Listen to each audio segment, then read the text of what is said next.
La nuit est tombée sur nous comme un couvercle. Le silence était si total que le moindre craquement de la glace résonnait comme un avertissement. À cet instant, nous avons compris que l'Antarctique avait décidé pour nous. Témoignage d'un membre de l'équipage. Antarctique, mer de Weddell, hiver 1915. La nuit est totale, pas une nuit ordinaire, mais une obscurité compacte, sans horizon, sans relief, sans promesse d'aube. Depuis des semaines, le soleil ne se lève plus. Le monde est figé dans un crépuscule permanent. Moins 40 degrés. Le froid ne pique pas, il écrase, il mord. Il s'infiltre lentement jusque dans les os, jusque dans les pensées, jusque dans la volonté même de rester en vie. Au milieu de ce désert blanc, un navire est immobile. L'Endurance, prisonnier de la glace depuis des mois. Ce qui devait être une traversée historique est devenu une attente interminable. Et cette nuit-là, quelque chose change. Le navire gémit. Pas un simple bruit de bois qui travaille, mais un gémissement long, profond, presque vivant, comme un animal blessé. Autour, la glace pousse, lentement, inévitablement. Une pression sourde, constante, patiente, qui ne se fatigue jamais. Les hommes ne parlent plus. Ils ont appris que les mots sont inutiles ici. Ils écoutent les craquements secs sous la coque, les soupirs du navire, les fissures invisibles qui s'ouvrent sous leurs pieds. Parce que quand la glace commence à parler, ce n'est jamais pour négocier. À cet instant précis, ils comprennent. Ils ne sont plus des explorateurs venus conquérir un continent. Ils ne sont plus des aventuriers portés par l'ambition et la gloire. Ils sont devenus des prisonniers. Prisonniers d'un océan figé. Prisonniers d'un hiver qui peut durer encore des mois. Prisonniers d'un endroit où la moindre erreur peut coûter la vie à tout le groupe. Et une question s'impose, glaciale, impossible à ignorer. Comment en sont-ils arrivés là? Comment une expédition soigneusement préparée, menée par l'un des plus grands explorateurs de son temps, a-t-elle pu se retrouver piégée au bout du monde, sans secours possible? Et surtout, comment 30 hommes peuvent-ils espérer survivre ici, quand même la glace semble vouloir leur mort? Avant d'aller plus loin, une petite faveur. Abonne-toi. Parce que si tu te retrouves un jour coincé sur une banquise, il n'y aura ni bouton pause, ni sauvegarde, ni deuxième chance. Je plaisante. Enfin, presque. Ferme les yeux maintenant. Imagine le froid qui mord la peau, le silence qui hurle plus fort qu'une tempête, le bois qui gémit sous la pression d'un monde qui se referme lentement. Car voici l'histoire vraie de survie la plus folle jamais racontée. Les difficultés sont faites pour être surmontées. Ernest Shackleton. Avant la glace, avant la nuit polaire, avant les hommes figés dans l'attente et la peur, il y a une époque. Début du XXe siècle. Le monde se modernise, les frontières reculent, les océans sont sillonnés, mais tout en bas du globe, une masse blanche demeure intacte, silencieuse, inviolée. L'Antarctique. Un continent sans route, sans ville, sans témoins. Un endroit où l'homme n'est pas le bienvenu. À cette époque, s'y rendre n'est pas un exploit scientifique, c'est un pari existentiel. Ernest Shackleton appartient à cette génération pour qui l'inconnu n'est pas une limite, mais une provocation. Il a déjà connu l'échec, déjà ressenti le froid, déjà compris que la glace ne négocie jamais. Pourtant, au lieu de se détourner, il s'acharne. Ce qu'il veut n'est pas simplement explorer, il veut traverser l'Antarctique d'un océan à l'autre, à pied, là où personne n'a jamais survécu assez longtemps pour raconter. Un projet jugé irréaliste, même par ceux qui risquent leur vie pour vivre de grandes aventures. À cet instant, une question mérite d'être posée. Aurais-tu accepté? Aurais-tu signé pour une expédition où aucune aide n'est possible, où une erreur suffit à condamner tout un groupe, où le retour n'est jamais garanti? Shackleton, lui, n'hésite pas. Il sait que l'Antarctique peut tuer. Il sait que le froid, la faim et l'isolement détruisent les corps autant que les esprits. Mais il croit à quelque chose de plus fort que la peur. Il croit à la volonté. Et surtout, il croit aux hommes. Quand il recrute l'équipage de l'Endurance, il ne cherche pas des héros façonnés par la gloire.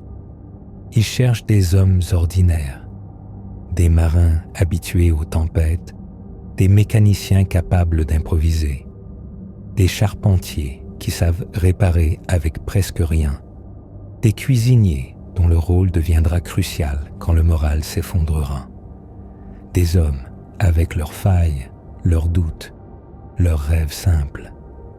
Certains veulent l'aventure, d'autres fuient une vie trop étroite.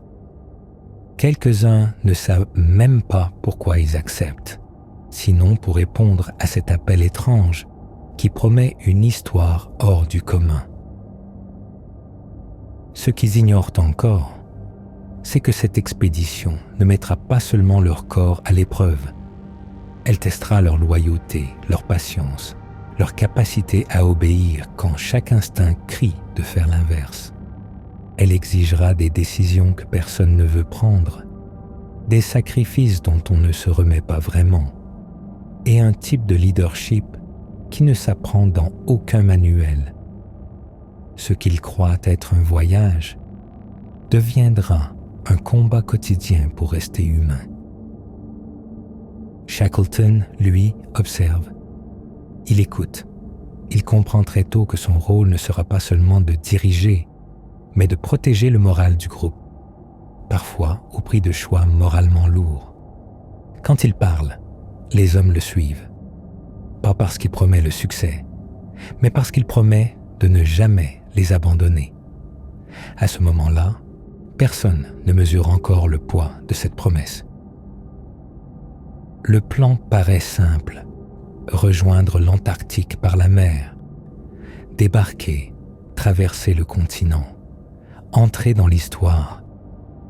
Mais entre le rêve et la réalité, il existe un filtre brutal, un passage obligé que personne ne contrôle vraiment, un adversaire imprévisible, indifférent aux ambitions humaines, capable de briser les navires comme des jouets. Pour atteindre l'Antarctique, il faut d'abord affronter la mer. L'Endurance avance, lentement, mais elle avance. Vue depuis le pont, elle impose le respect. Coque épaisse, ligne solide, bois taillé pour résister aux pires mers du globe. Ce navire n'est pas un caprice d'ingénieur. C'est une promesse faite aux hommes à son bord. Celle de tenir, celle de résister, celle de ne pas céder au premier obstacle. À ce stade du voyage, l'Endurance n'est pas seulement un bateau. Elle est le cœur battant de l'expédition, leur abri, leur monde, leur dernier lien avec la civilisation. Au début, la glace amuse presque l'équipage.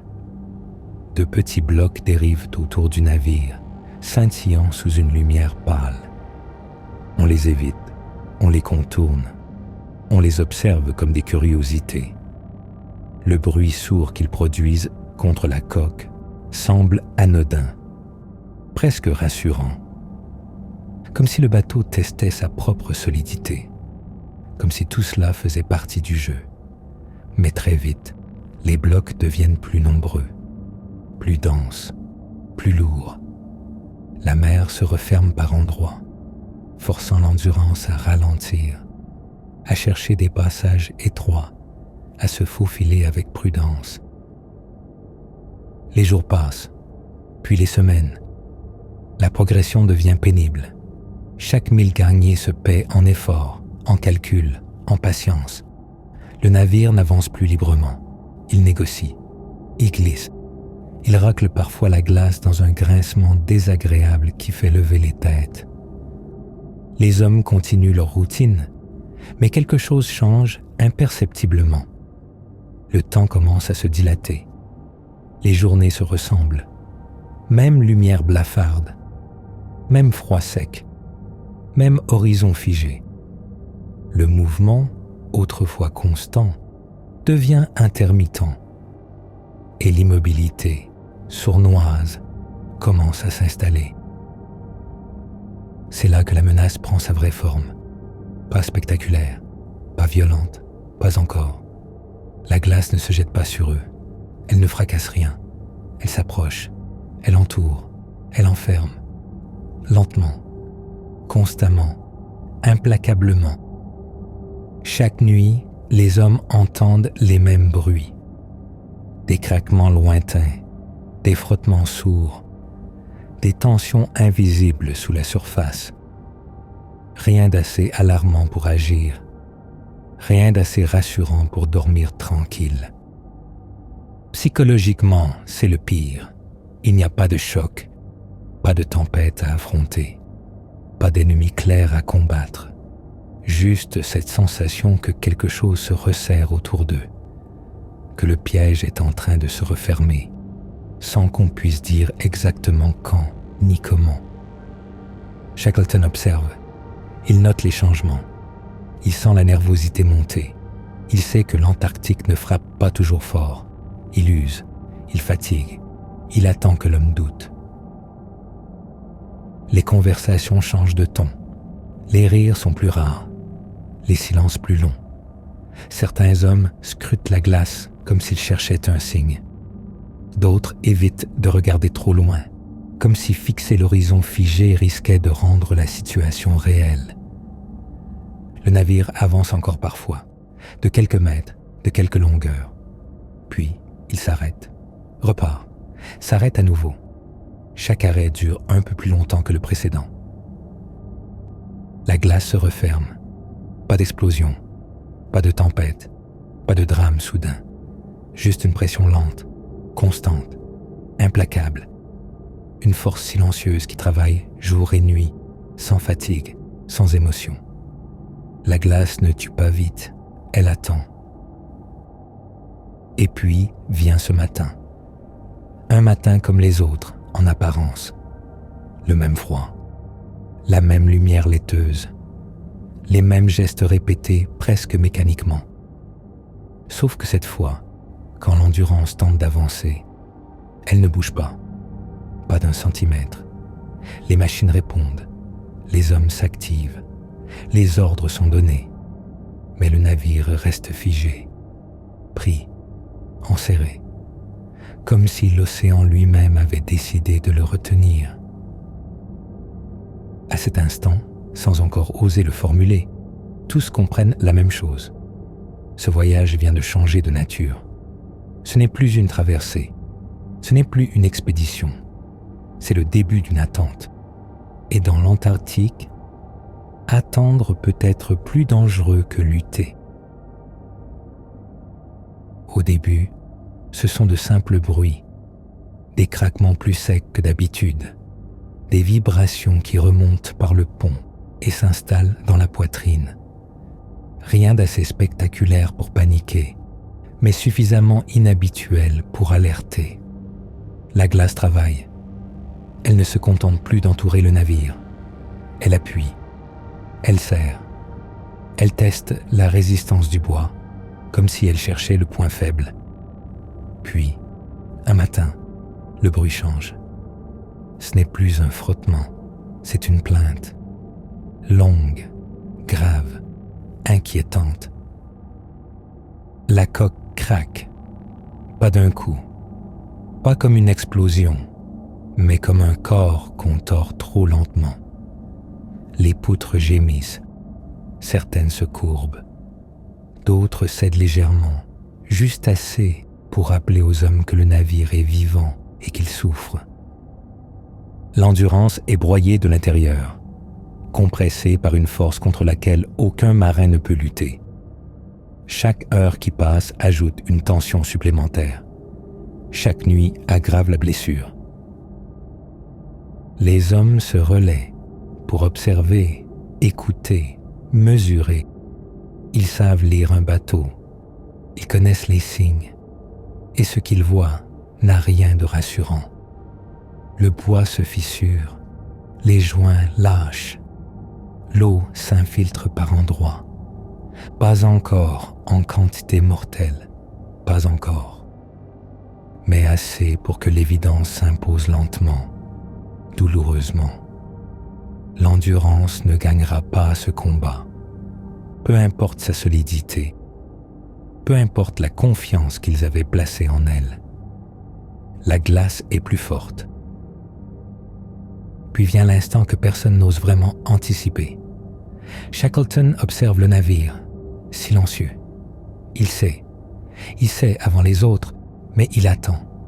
Attendre le bon moment, c'est aussi une forme de leadership. Quand il parle enfin, sa voix est calme, trop calme pour être rassurante. Il donne l'ordre. Abandonnez le navire, pas demain, pas plus tard. Maintenant. L'Endurance, leur maison, leur refuge, leur dernier lien avec le monde qu'ils ont quitté, est condamné. Le choc est brutal. Abandonner le bateau, ce n'est pas seulement perdre un moyen de transport. C'est accepter une vérité terrible. Ils ne rentreront pas en bateau. Ils ne rentreront peut-être pas du tout. Autour d'eux, la glace s'étend à perte de vue. Devant eux, un avenir sans certitude. Derrière, un navire qui meurt lentement, sous leurs yeux, incapable de se défendre. Commence alors un étrange rituel. On trie, on sélectionne, on renonce. Tout ce qui ne sert pas à survivre est laissé derrière. Livres, objets personnels, souvenirs, des fragments de vie entière abandonnés sur le pont. Comme si le passé n'avait plus sa place ici. À cet instant précis, la notion de bagage inutile devient très claire. Ce qui ne nourrit pas, ne protège pas ou ne sauve pas la vie n'a plus aucune valeur. Les hommes chargent ce qu'ils peuvent sur la glace, des provisions, des outils, des tentes, tout en sachant qu'ils devront peut-être encore abandonner une partie de ces biens plus tard. L'Endurance craque une dernière fois, plus fort, plus violemment, comme un soupir final. Certains détournent le regard, d'autres fixent le navire jusqu'au bout, incapables d'accepter que ce colosse de bois soit réduit à une épave impuissante. Quand il s'éloigne enfin, quelque chose se brise intérieurement. Le bateau n'était pas qu'un objet. Il représentait la maîtrise, la structure, l'illusion de contrôle. En le laissant derrière eux, ils abandonnent bien plus que du bois et des voiles. Ils abandonnent l'idée que ce voyage suit encore un plan. Désormais, chaque jour sera improvisé. Chaque décision comptera. Chaque erreur sera définitive. Ils pensent avoir touché le fond. Ils pensent que le pire est derrière eux. Mais l'Antarctique n'a pas encore montré ce qu'il exige vraiment. Car perdre le navire, ce n'est pas la fin de l'histoire. C'est le début de quelque chose de bien plus brutal. Ils vivent désormais sur la glace. Pas une image, pas une métaphore, une réalité brute. Le campement s'installe là où l'océan a figé sa surface, sur une matière qui n'est ni terre ni mer, mais quelque chose d'instable, de vivant, de traître. Sous leurs pieds, la banquise craque, soupire, se dilate, se contracte. Rien n'est vraiment immobile. Le froid est constant. Il n'y a plus de variation, plus de répit. Le corps n'a jamais le temps d'oublier, L'humidité s'infiltre partout, dans les vêtements, dans les couvertures, dans la peau. Chaque geste devient plus lent. Chaque effort coûte plus cher. La faim s'installe progressivement, comme une présence discrète mais tenace. Les rations sont comptées, mesurées, réduites. Chaque repas est un calcul. Chaque bouchée a un poids. Les hommes mangent pour survivre, pas pour se nourrir. Le froid brûle les calories aussi vite qu'elles entrent. Les visages s'affinent, les corps s'affaiblissent. Et avec eux, la patience. La fatigue n'est pas seulement physique, elle est mentale, elle ronge, elle rend irritable, elle amplifie les silences et transforme les petits désaccords en tensions dangereuses. C'est ici que Shackleton change. Il n'est plus seulement un chef d'expédition, il devient le gardien du moral. Il comprend une chose essentielle. En Antarctique, le désespoir est plus dangereux que le froid. Alors il observe tout. Les regards, les silences, les gestes trop lents. Il impose des routines, des horaires, des tâches parfois absurdes, mais nécessaires. Ranger le camp, nettoyer, réparer, maintenir l'illusion d'un ordre quand tout autour ne promet que le chaos. Il ne crie pas, il ne menace pas, il encourage, il rassure, il distrait quand il le faut. Il sait que la discipline invisible maintient les hommes en vie autant que la nourriture. Les journées deviennent étrangement similaires. Se lever, se battre contre le froid, travailler pour ne pas penser, attendre encore. Le temps se dilate. Une heure ressemble à une autre. Une journée ressemble à la précédente. Et chaque soir, la même question silencieuse plane sur le camp. Combien de temps pouvons-nous tenir comme ça? Personne n'ose la poser à voix haute. Parce que poser la question, c'est déjà accepter une réponse qui fait peur. La glace, elle, continue de bouger, lentement, imperceptiblement. Des fissures apparaissent ici et là. Des bruits nouveaux surgissent la nuit. Le camp doit parfois être déplacé de quelques mètres, puis encore, comme si la banquise elle-même refusait de leur offrir un endroit stable. Rien n'est acquis, rien n'est sûr.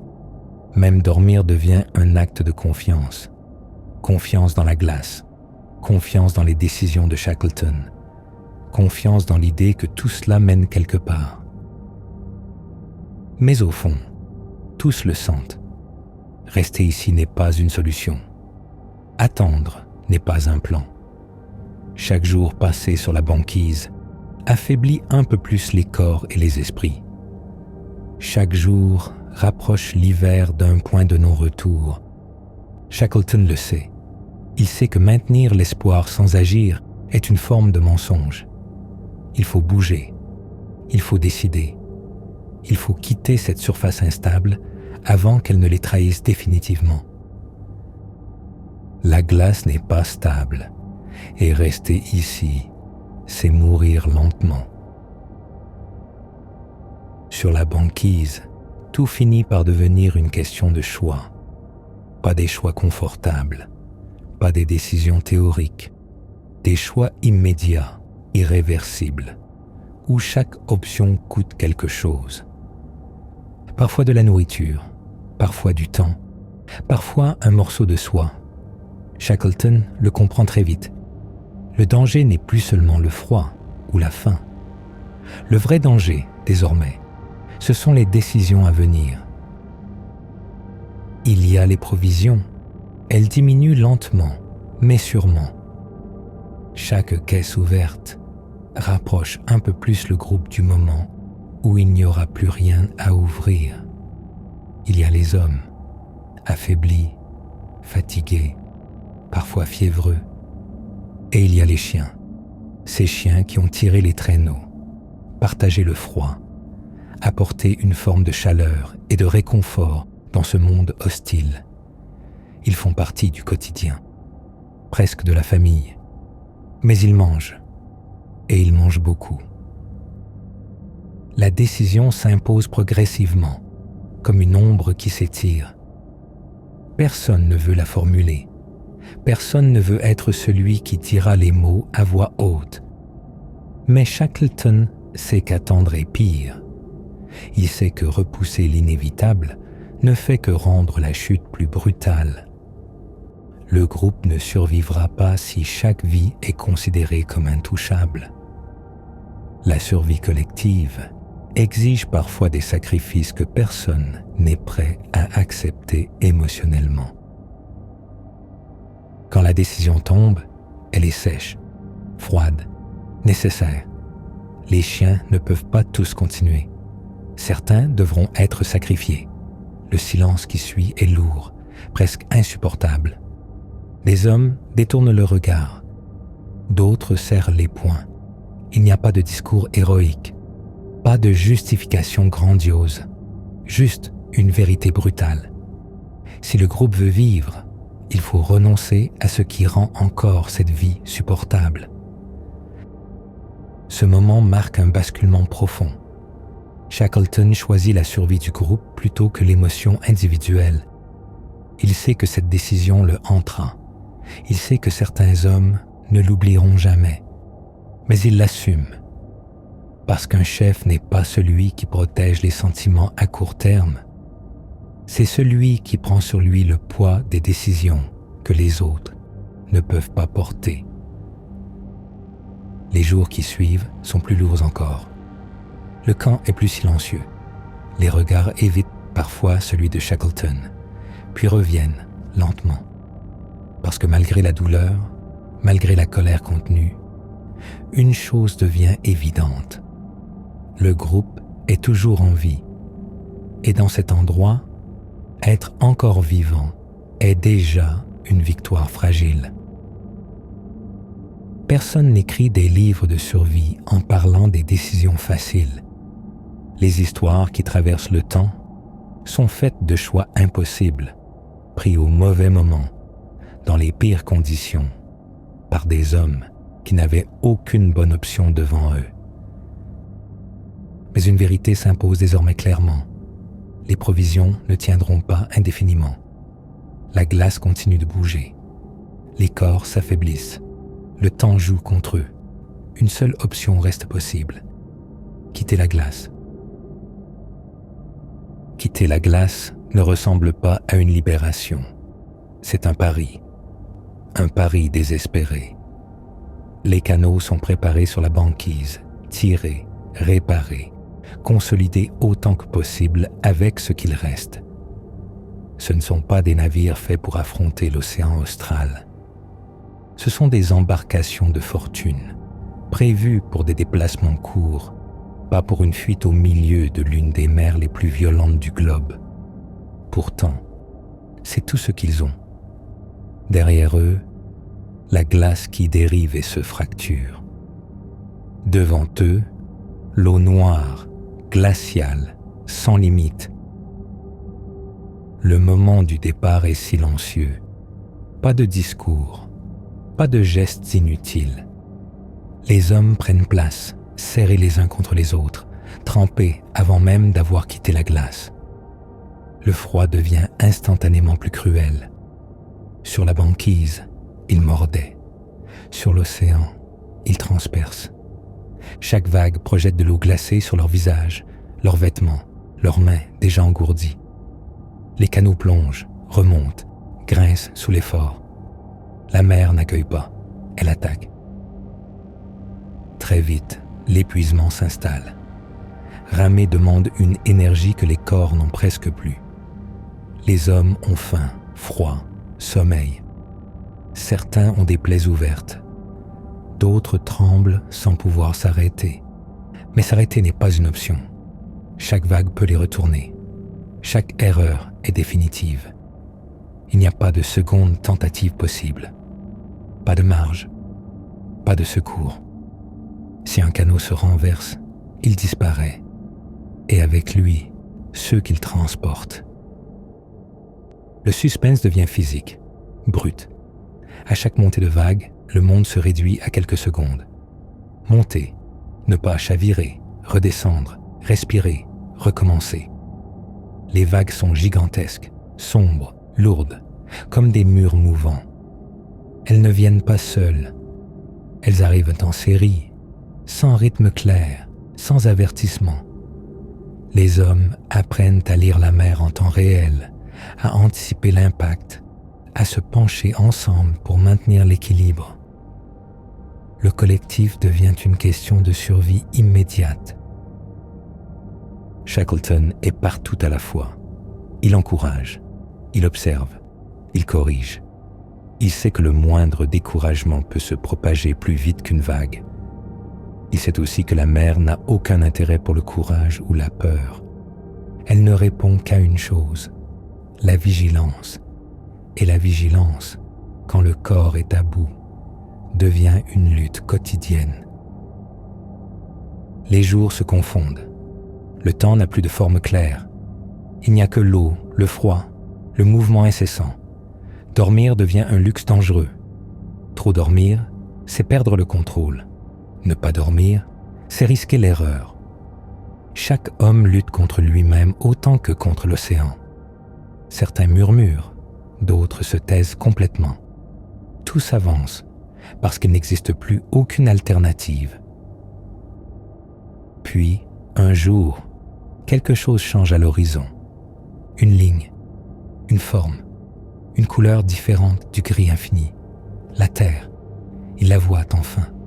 Après des jours de mer déchaînés, après avoir survécu à ce qui aurait dû les tuer, ils aperçoivent la terre. L'espoir jaillit brutalement. Les visages se redressent. Les corps trouvent une énergie qu'ils n'avaient plus. Ils pensent être sauvés. Ils se trompent. La terre qu'ils atteignent n'a rien d'un refuge. Elephant Island n'est pas une promesse. C'est un bout de roche battu par les vents, cerné par une mer hostile, couvert de glace et de neige sale. Pas d'arbres, pas de sol accueillant, pas de chaleur. Juste des falaises sombres, des plages étroites et le bruit constant de l'océan qui s'écrase sans relâche. Ils ont survécu à la mer, mais ici, la survie prend une autre forme, plus lente, plus sournoise. Ils installent un camp de fortune avec ce qu'ils peuvent récupérer. Des canaux retournés servent d'abri. Des toiles tendues deviennent des murs. L'humidité est partout. Le froid ne les quitte jamais. La faim continue de ronger les corps. Mais le pire n'est pas matériel. Le pire, c'est la certitude qui s'installe peu à peu. Aucun navire ne passe ici. Elephant Island est hors des routes maritimes. Un point mort sur les cartes. Un endroit où l'on ne va pas par hasard. Les hommes le comprennent rapidement. Trop rapidement. Ils savent que personne ne viendra les chercher. Ils savent qu'aucun signal ne sera aperçu. Ils savent qu'ils peuvent disparaître ici sans laisser de traces, avalés par le froid et le silence. Cette idée s'installe dans les esprits comme un poison lent. Elle ne provoque pas de panique immédiate. Elle use. Elle fatigue. Elle fait douter. Elle transforme chaque journée en compte à rebours sans chiffre. Psychologiquement, c'est l'épreuve la plus brutale. Sur la glace, il y avait encore le mouvement, l'illusion d'un progrès possible. Ici, il n'y a que l'attente. Une attente sans horizon. Une attente qui oblige à se demander combien de temps un homme peut tenir en sachant que personne ne viendra. Certains se replient sur eux-mêmes. D'autres parlent trop. Quelques-uns fixent la mer pendant des heures, comme si regarder l'océan pouvait faire apparaître un navire par miracle. Shackleton observe tout. Il sait que le danger n'est plus seulement physique, il est mental. Il comprend que laisser les hommes s'installer dans l'attente, c'est les condamner. Parce que attendre ici, ce n'est pas survivre, Attendre ici, c'est accepter de mourir lentement. Il le sent, il le sait, et surtout, il sait que s'il n'agit pas, le groupe s'effondrera de l'intérieur bien avant que la faim ou le froid n'achèvent leur travail. Alors, dans ce décor sans espoir, une idée commence à prendre forme. Une idée absurde, démesurée, presque suicidaire. Quitter l'île, traverser l'océan, aller chercher de l'aide là où personne n'est censé arriver vivant. Les hommes ne le savent pas encore, mais à cet instant précis, l'histoire bascule une nouvelle fois. Shackleton prépare alors l'impossible. Ils ne partent pas nombreux, 6 hommes seulement. Pas parce que Shackleton veut limiter le risque, mais parce que le James Caird ne peut porter plus. Un canot de sauvetage à peine renforcé, bricolé avec du bois récupéré, des toiles goudronnées, quelques renforts cloués à la hâte. Un bateau qui n'a jamais été pensé pour traverser un océan, juste pour flotter. Devant eux, 800 milles nautiques d'eau froide, noire, imprévisible. Derrière eux, Elephant Island, 22 hommes laissés dans l'attente, et une promesse silencieuse, revenir ou mourir en essayant. Le départ se fait sans mise en scène. Pas de discours héroïque, pas de dernière phrase mémorable, juste des regards, des poignées de main trop longues, des yeux qui évitent parfois de se croiser. Tous savent que les chances sont infimes. Tous savent aussi que c'est la seule option. Le canot glisse dans l'eau, immédiatement happé par la houle. Très vite, Elephant Island disparaît derrière un mur de vagues. À cet instant précis, il n'y a plus de retour possible. La mer dresse aussitôt le décor, des vagues immenses, sans rythme, sans logique apparente. Le James Caird monte, s'incline, redescend violemment dans des creux où le ciel disparaît. L'eau glacée balaie le pont, s'infiltre dans chaque recoin. Les hommes écopent en permanence. Les mains brûlent sous le froid, puis deviennent insensibles. Les vêtements sont trempés. Les corps ne sèchent plus jamais. Le froid n'est plus une sensation. C'est un état permanent. La navigation se fait presque à l'aveugle. Le ciel est la plupart du temps couvert. Les étoiles, quand elles apparaissent, ne restent visibles que quelques instants. Il faut mesurer vite, calculer mentalement, corriger le cap en permanence. Une erreur de quelques degrés suffit à condamner le voyage. Rater la Géorgie du Sud, c'est dériver vers le néant. Dans cette mer, il n'existe pas de seconde tentative. Le doute est constant. Chaque estimation est un pari. Les tempêtes arrivent sans prévenir. Le vent hurle. Le canot est secoué comme un jouet. Les vagues frappent de côté, de face, parfois de l'arrière, sans logique. Les hommes s'attachent pour ne pas être emportés. Le sommeil devient fragmenté, dangereux. Dormir trop longtemps, c'est risquer de perdre le contrôle du bateau. Ne pas dormir, c'est risquer l'erreur irréversible. Les corps s'épuisent, les esprits vacillent. Certains commencent à délirer, à parler à voix basse, à confondre rêve et réalité. Shackleton tient la barre dès qu'il le peut. Il observe tout, le vent, les vagues, les hommes. Il sent quand l'un d'eux est proche de céder. Il change les rôles. Il parle peu, mais au bon moment. Il ne promet rien. Il rappelle seulement une chose essentielle. Tenir encore. 1 heure de plus, puis une autre. Dans cet océan, survivre ne se fait pas à l'échelle des jours, mais des minutes. Les jours passent dans une fatigue indistincte. Les nuits semblent interminables. Le froid pénètre jusque dans les os. La faim devient une douleur sourde. Le sel brûle la peau.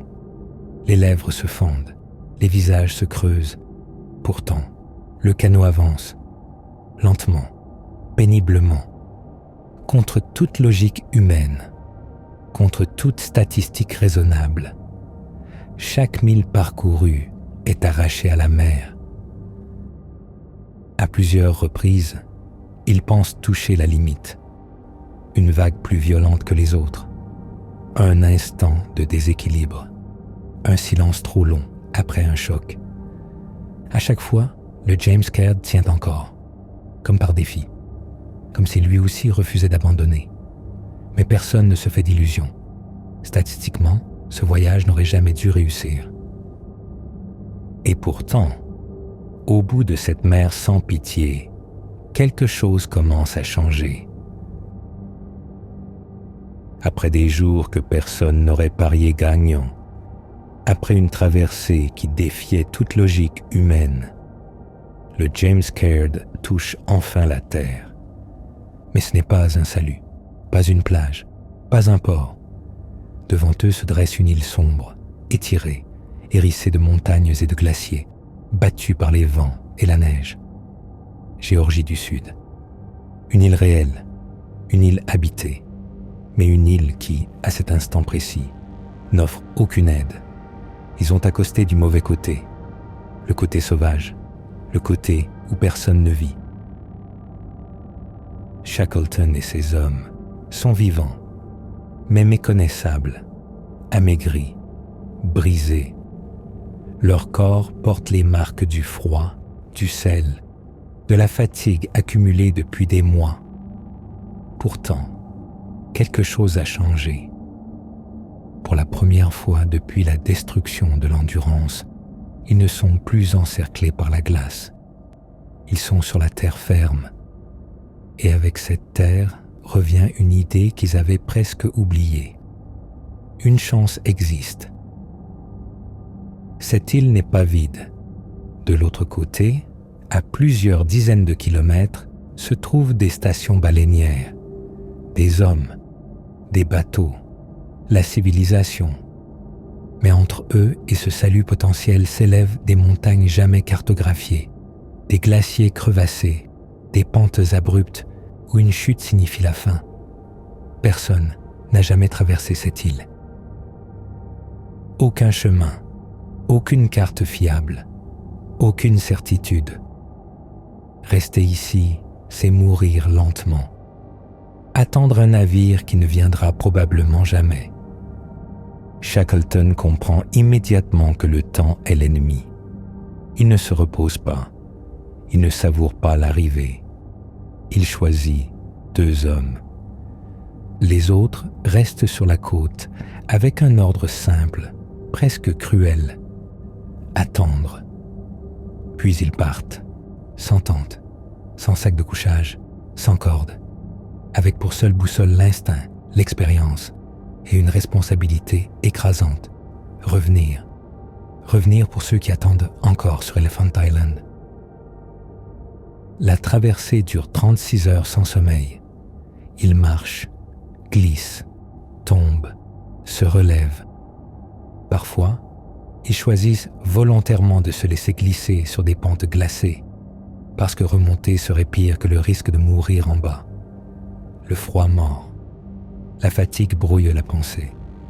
Mais ils avancent, toujours, parce que chaque heure gagnée ici peut sauver 22 vies ailleurs. Puis, dans le vent, un son étrange apparaît, faible, presque irréel. Une cloche, le bruit d'une usine baleinière, le bruit de l'homme. Quand ils arrivent enfin, barbe longue, vêtements en lambeaux, visage creusé, les ouvriers peinent à croire ce qu'ils voient. Shackleton ne raconte rien. Il ne s'explique pas. Il demande une seule chose. Un bateau. Tout de suite. Pendant ce temps, sur Elephant Island, les hommes attendent, sans nouvelles, sans certitude. Ils survivent comme ils peuvent, convaincus qu'à tout moment, l'espoir peut s'éteindre. Puis un jour, à l'horizon, une silhouette apparaît. D'abord un doute, trop de faux espoirs, trop de silence. Puis, la certitude s'impose. C'est lui. Shackleton est revenu. Quand les rescapés sont enfin embarqués, une vérité s'impose presque irréelle. Ils sont tous vivants. Aucun homme n'a été laissé derrière. 0 mort, dans un environnement qui ne pardonne rien, là où la nature ne fait aucun compromis. Shackleton n'a jamais traversé l'Antarctique comme il l'avait rêvé. Il n'a pas planté de drapeau au centre du continent. Il n'a pas accompli l'exploit géographique imaginé au départ. Mais il a fait mieux. Il a ramené tout le monde vivant. Et c'est pour cela que cette histoire a fait le tour du monde, qu'elle est devenue des livres, des documentaires, des films, qu'elle est encore étudiée aujourd'hui dans les écoles de leadership, dans les armées, dans les entreprises, parce qu'elle rappelle une vérité simple et brutale. Le vrai exploit n'est pas de conquérir un territoire, c'est de protéger des vies humaines jusqu'au bout.